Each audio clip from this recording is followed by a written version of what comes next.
Hey guys, just had these garage lights sent to me by POLARPRA, and I'm gonna go check them out. All right, I backed the vehicles out. These are the lights I currently have in.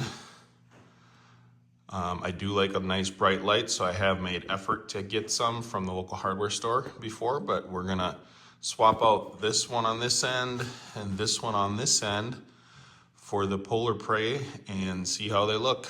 I just want to give you like a view into the corner there so you can see how well lit it is with the ones I currently have.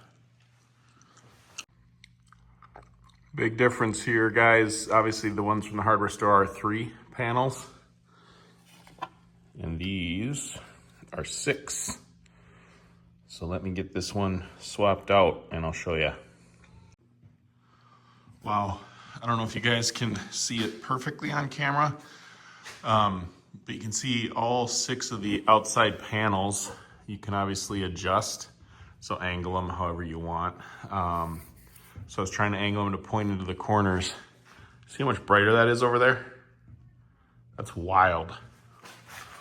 There's the other side. Oops, sorry. There's the other side. This is, again, doors closed. This is the very beginning of April. Super happy with those. So if you're looking at them, hope that helps. Thanks.